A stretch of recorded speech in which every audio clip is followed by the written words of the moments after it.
Okay, so in our previous lecture, we have learned about the basics, introduction of the shell and tube heat exchanger, advantages of shell and tube heat exchanger, different main components of shell and tube heat exchanger like tubes, buffels, shell types, its front and rear and tube sheets, pitch of the tube, diameter of the tubes, different TEMA tables, standard tables. Now, in our today's lecture, we are going to discuss about the pressure drop and the equations which are used to identify the thermal expansion, or we can say that to calculate the heat capacity and number of tubes or shell diameter of the shell and tube heat exchanger. So, the size of heat exchanger can be obtained from this equation. We know this equation that Q is equal to UA delta T. For parallel flow and counter flow heat exchanger, and for cross flow heat exchanger we have to add correction factor, which is F into delta T Lm into Cf, which is logarithmic mean temperature difference for the cross flow. Here AO is the outside heat transfer surface based on the outside diameter of the tube, and Q is the heat duty of the heat exchanger. Okay, now in this equation there is a UO, which is overall heat transfer coefficient. So we know that overall heat transfer coefficient based on the outside diameter of the tubes can be easily estimated from the estimated value of individual heat transfer coefficient, wall and fouling resistance, and overall surface efficiency of using this equation. We have derived this equation in our overall heat transfer coefficient lecture. In that lecture we have discussed about this overall surface efficiency. We have discussed about the resistance which is generated due to the fouled surface, so that the fouling resistance.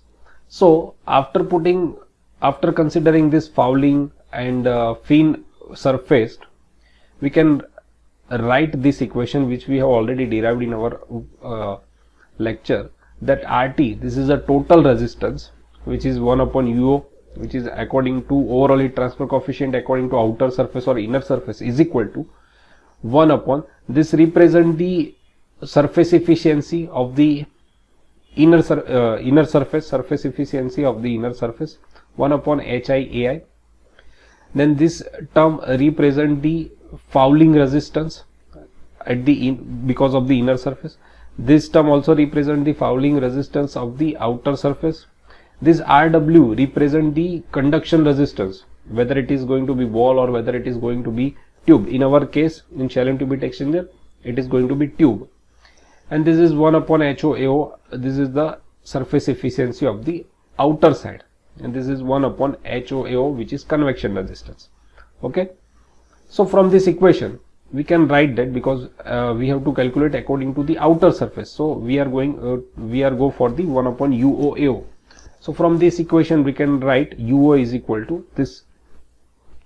Now simplifying this equation, we will get 1 upon UO is equal to this. So for the single tube pass, purely counter current heat exchanger, F is going to be 1. Okay, for a preliminary design shell with a even number of the tube side passes, F may be estimated as the 0.9. Okay, now we can calculate heat capacity. Heat load can be estimated from the heat balance equation. We know that Q is equal to MC delta T. For cold fluid it is MC Cpc Tc2 minus Tc1, and for the hot fluid it is going to be MH Cph Th1 minus Th2. If there is going to be phase change of any fluid, then Q can be calculated by M dot HFG. This is the latent heat, this is mass flow rate. We need to calculate LMTD. Now delta Tm, you can easily calculate delta Tm if you know all the value of the 4 temperature. If 3 temperatures are known, then the 4th one can be calculated by this heat balance equation. So after knowing all the values of the 4th temperature, you can easily calculate delta Tm by using this equation. So now in this equation you know the value of Q, UO, delta T, so you can calculate the area required for this heat transfer rate. So now the problem is to convert this area, calculated area, into reasonable dimension of the first trial. So the objective is to find out the right number of tubes of the outer diameter DO and the shell diameter, inner shell diameter, which is DS, inner diameter of the shell, which is DS, to accommodate number of tubes NT with a given tube length L. So we know that the area outer surface area of the one tube, which is pi do into L. So number of tubes denoted by NT. So this is going to be AO. This value of area is going to be accommodated by this equation. So this equation will give us the value of number of tubes which are required to cover this area. So one can find the shell diameter. Now the question is how to find the shell diameter. So one can find the shell diameter which would contain the right number of tubes of the diameter of DO. So here in this figure there is a square arrangement, square layout of the tubes. So we want to find out this inner diameter of the shell which contain all the number of tubes. Okay, so the number of tube is calculated by taking the shell circle. So how we are going to calculate the number of tubes? So number of tubes are going to be calculated by taking the shell circle and dividing it by the projected area of the layout. So suppose this is the shell circle. Okay, so area of shell, the inner area of the shell, which is pi by 4 ds square.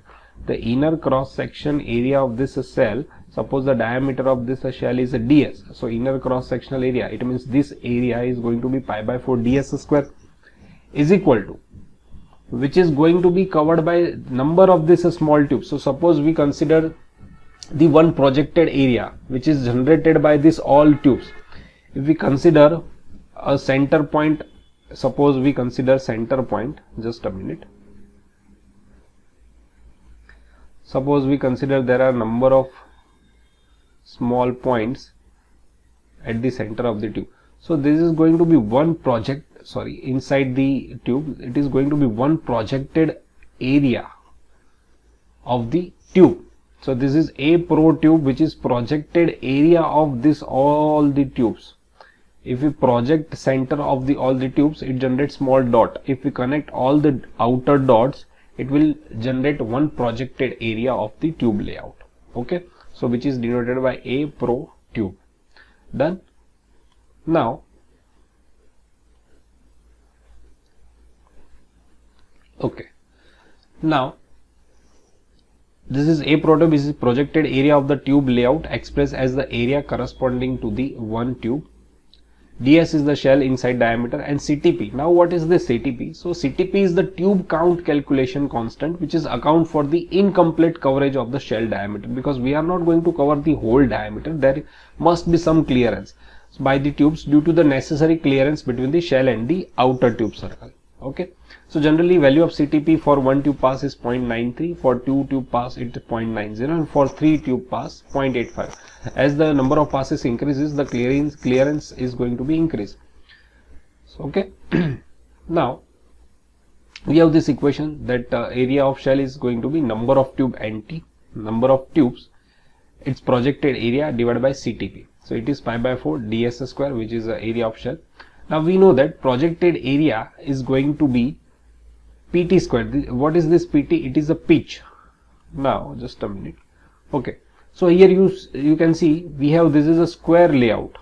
So we know that for square layout, what is going to be the area? So this is PT, value of between these two, center of this two is going to be PT, as well as value of this line is going to be PT. So what is going to be this area of for the one tube? It is going to be PT into PT, so that the PT square. Okay, so projected area of this one layout, this square layout, is going to be PT square for the square layout. For triangle and for different layout, it is going to be differ. So we have to put one constant, which is a CL. So what is CL? The PT is going to be tube pitch, and CL is the tube layout constant. According to, if for 90 degree CL is 1, so for 90 degree for square layout it is going to be PT square. The area, this area, projected area is going to be PT square. But for 30 degree, for 60 degree, the value of CL is going to be 0.87. Okay, now simplifying, let's simplify this all equations. We have this equation, we have divide the shell diameter by the number of tubes. So we have equation that A shell is equal to NT, projected area of the tubes, divided by CTP. We know that projected area of tube is equal to CL into PT square. Now simplifying this equation, from this equation if we simplify these terms, nt is equal to this CTP is going to be here, so pi by 4 ds square into CTP divided by area of pro tube.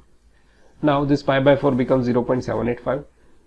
This CTP as it is, putting CL into PT square instead of projected tube area, so CL into PT square, and this ds square is going to be as it is. Okay, now further simplifying this term, multiplying and divide by do square. Now this d, we can further simplify this ds square by pt square as it is into this do square by do square, the same equation. Now instead of this ds square by pt, instead of this do square by pt square, which is known as the pitch ratio. Pitch ratio is pt by do. So this pt square by do square we can replace it by pr square, and this 1 upon do square as it is. Okay, so the ratio of pitch to diameter, it is known as the pitch ratio. So we have just replaced pt. Now, so the equation is simplified in 0.785 CTP by CL ds square by ps square into 1 upon do square. So now we have these two equations. Now putting the value of nt from this equation into this equation, so we will get pi do instead of nt, replacing by this value into this small capital L as it is. Now we see, if we simplify this equation and making ds at this side of this equal to, we will get ds is equal to 0.637 under root of CL by CTP in bracket AO PR square DO by L 1 by 2. So by using this equation you can easily find out the inner diameter of the shell. Now what is equivalent diameter? So the equivalent diameter is calculated along the long axis of the shell, and therefore it is taken for 4 times the net flow area and the layout of the tube sheet divided by the wetted perimeter. We have already discussed about the equivalent diameter in our previous lecture, that equivalent diameter is 4 into net free flow area divided by the wetted perimeter, or we can say that the heat transfer perimeter. So in a shell and tube heat exchanger we have different type of tube layout, suppose a square layout, or we can say that the triangle layout. What is pitch? Pitch is the difference between these two centers. It's the center of this tube and center of this tube. The distance between these two centers is pitch, which is denoted by pt, and this is the clearance, which is the distance between the outer surface of the tube, which is clearance, which is denoted by c. Now we have two layout, square and triangle.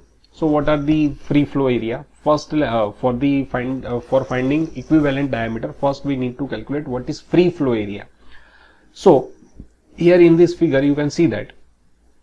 First let's talk about the square layout. So for square layout, what is the total area? So for total area you have to consider this whole square, so which is one side is pt, this distance is also pt, so total area, cross sectional area is pt square.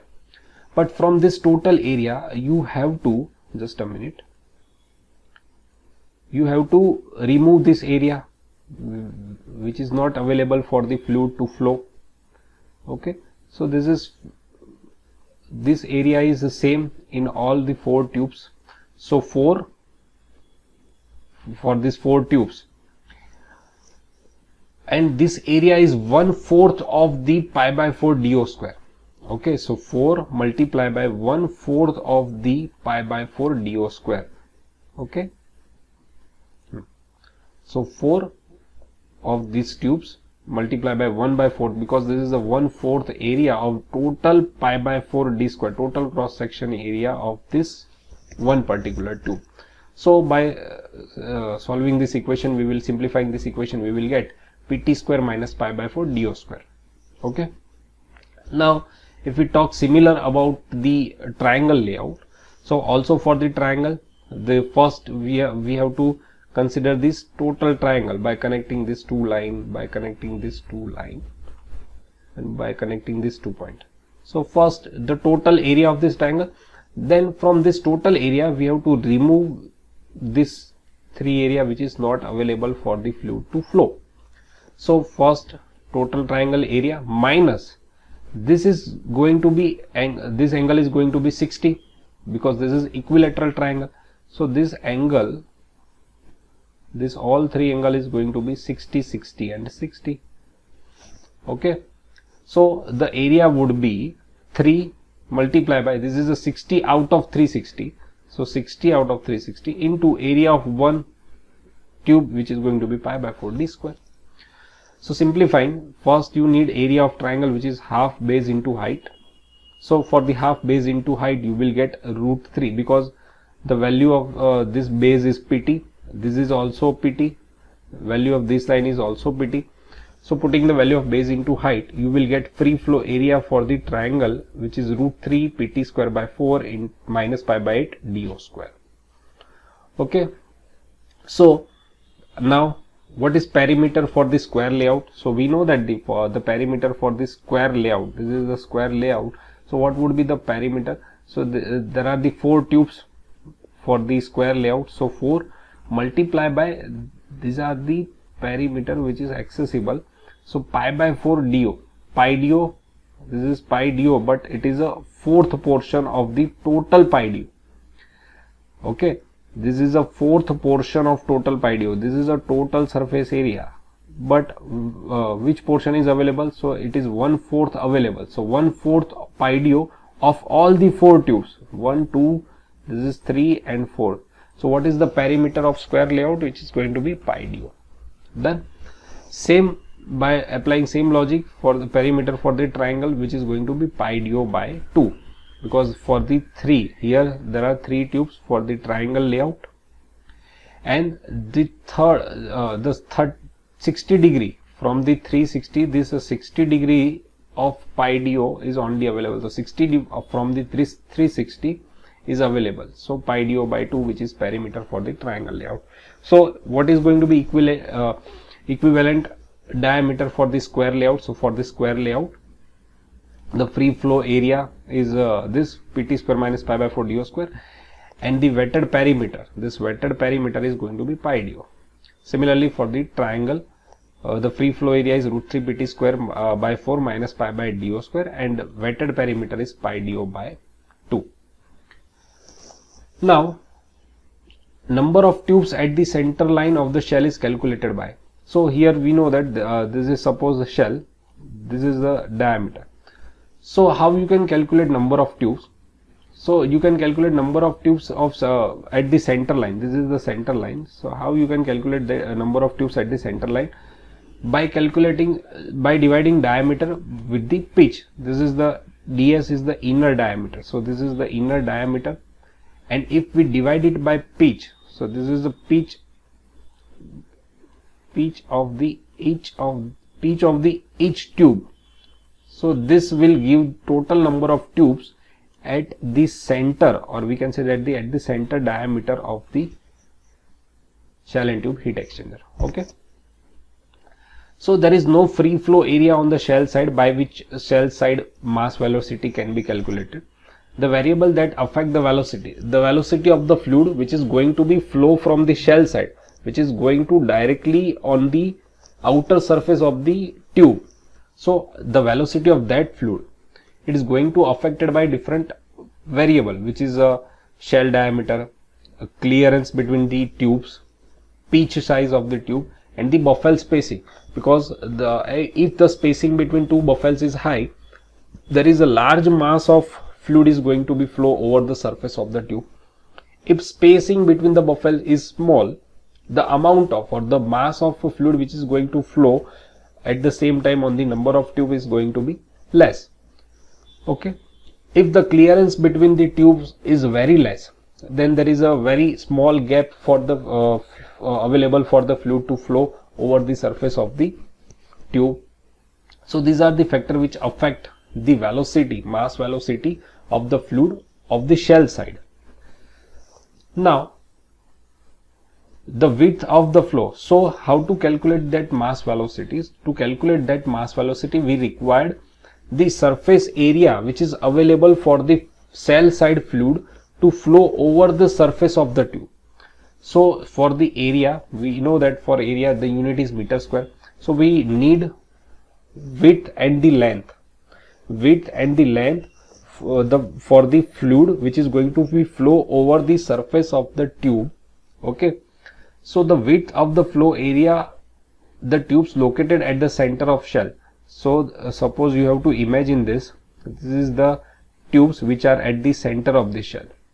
Now in a 3D you have to imagine this is a whole our shell and tube heat exchanger. Now the fluid which is at the shell side, which is going to be flow over the surface of the tube, is going to be it's going to be flow from the upper side, suppose. So what is the area which is available for this fluid to flow over this surface?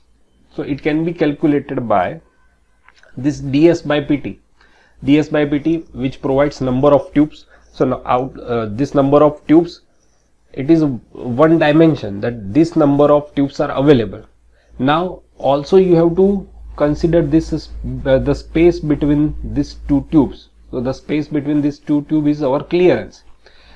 This portion ds by pt represent the number of tubes, so it concludes this area. Okay, now if you multiply the number of clearance, then it represent this whole line. Okay, so this two term represent one length. Okay, so this is the length available for the shell side fluid to flow. Now we have to multiply with this length with the width. So what is the width? The width is decided by the buffel spacing. Whatever the spacing which is provided by the buffel, it is going to be our width. So this width, or we can say that the buffel spacing, which is denoted by B. So this B into this ds by pt into C, or we can say the number of tube by C, it will give us the value of the area which is available for the fluid to flow over the surface of the tube. So this ds by pt, or number of tubes, into clearance into buffel spacing. So therefore the bundle cross flow area, this is known as the bundle cross flow area, which is available for the fluid at the center of the shell for the maximum value, which is ds into C into B divided by pt. So now from this value we can calculate the cell side mass velocity, cell side fluid mass velocity, which is going to be m dot mass flow rate divided by cross flow area. Okay, as. So from this equation you can calculate the mass velocity for the shell side fluid. Okay, now what are the tube side pressure drop and cell side pressure drop? In our previous lecture we have derived all the equation for the pressure drop for the compact heat exchanger and for the double pipe heat exchanger. So in a silent tube type heat exchanger we can easily calculate the pressure drop by using this equation. So at the tube side pressure drop, the tube side pressure drop can be calculated by knowing the number of tubes passes and the length of the heat exchanger. The pressure drop for the tube side fluid is given by this equation. We have already derived this equation in our previous lectures. So the change of the direction in the pass introduces additional pressure drop delta PR due to the sudden expansion and contraction that the tube fluid experienced during the return, which is accommodated for the allowing for velocity heads per pass. So this is the extra pressure drop which is generated due to the extra sudden expansion and contraction due to the passes. So the total pressure drop is the summation of these two terms. So we will get the total pressure drop at the tube side, which is going to be 4F ln divided by di plus 4 np in bracket, and common is rho um square divided by 2. Now shell side pressure drop. So shell side pressure drop can be easily calculated by using this equation. Okay, so in this equation, what is F, which is friction factor, what is G, NB, and what is this D? This D is equivalent diameter, but what is this phi? We will discuss this parameter while we are going to solve the numerical based on the pressure drop. Okay, so that's it for today. Thank you so much.